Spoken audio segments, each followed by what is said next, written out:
di buku ini walaupun sinopsisnya tadi terasa oke, penggambaran kehidupan menikah Dan sepasang suami pengen istri punya dan anak ya. pengen punya anak gitu kan. Itu kan kelihatannya kayak normalnya kehidupan berumah tangga gitu bakal diceritakan seperti apa. Ternyata waktu baca, kalau aku pribadi aku cukup kaget bahwa yang aku dapatkan lebih dari itu gitu. Salah satunya, terutama bagi aku pribadi, cukup menjawab pertanyaan tadi. Kayak gimana sih kita bisa menentukan atau yakin sama jawaban bahwa dia itu yang paling tepat atau bukan gitu.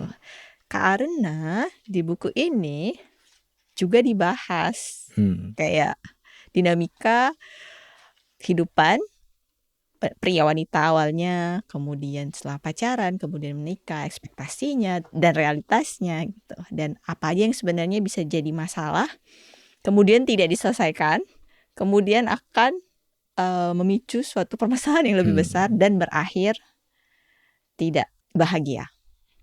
Iya betul. Lebih senyap dari bisikan ini sebenarnya dibuka mereka sudah menikah kan ya. Mereka sudah menikah, terus ya itu kayak tadi sinopsisnya mereka berusaha punya anak gitu kan.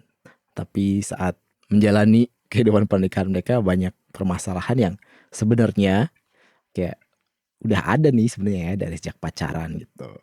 Baron ini kan ya waktu kita baca udah kita tahu kalau Baron tuh punya masalah kan dari sejak mereka nikah gitu kan. Sejak mereka pacaran, sorry.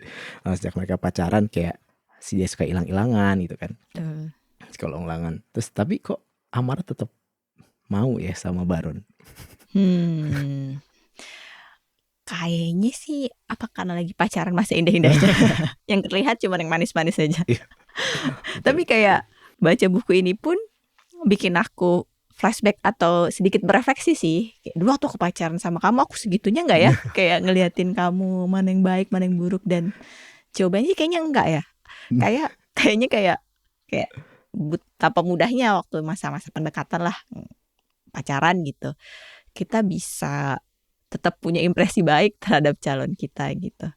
Tapi di buku ini dijelaskan bahwa apa yang ternyata dirasa tidak nyaman dan menghantui pikiran ketika masa pacaran, bahkan ketika awal menjalani hubungan, itu tuh sebaiknya dikomunikasikan gitu. Karena kalau dibiarkan begitu saja, itu bisa, kalau aku boleh bilang ya, langsung aku simpulin, itu bisa jadi kayak ngebawa ke toxic relationship gitu.